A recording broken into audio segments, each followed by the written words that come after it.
ad Alessandro Castellano, amministratore delegato di SACE. Come descriverebbe questo momento per le imprese? È uno scenario dove si prospettano più rischi o più opportunità?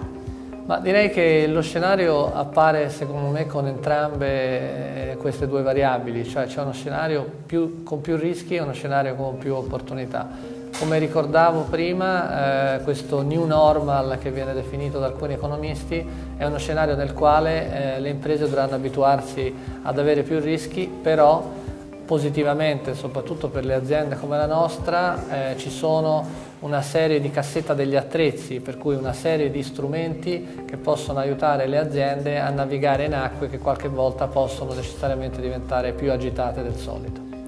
PMI, le nostre, quelle italiane, sono molto meno internazionalizzate rispetto ai competitor europei, come ad esempio quelli spagnoli. Cosa manca? Che cosa manca per fare quel salto di qualità?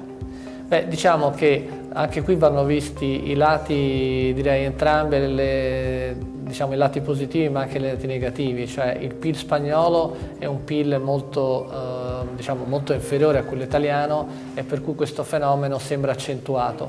Il numero di aziende italiane che debbono crescere è naturalmente un numero molto elevato, però ricordo sempre per vedere il bicchiere mezzo pieno che noi rimaniamo, ancorché dopo la crisi, il secondo paese manufatturiero in Europa, cioè rimaniamo vicinissimi alla Germania, in particolare su quello che riguarda i macchinari.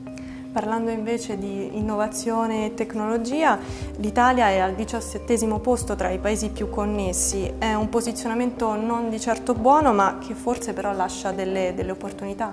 Ma credo che il governo in particolare stia lavorando molto bene su questo settore e stiano lavorando per individuare lo strumento più efficace, le modalità più efficaci per migliorare questa posizione nella classifica internazionale.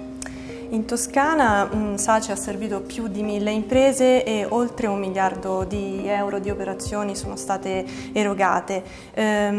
Quali sono le prospettive future? Le prospettive sono che questo nuovo insediamento a Firenze, che ci vede spostare la sede in una sede più grande, dimostra la bontà dell'investimento precedente, ci sarà bisogno di più persone e, come richiamavamo prima, è chiaro che la presenza sul territorio, in un territorio molto frazionato come quello italiano, credo che sia risolutivo per aiutare le stesse ad internazionalizzarsi.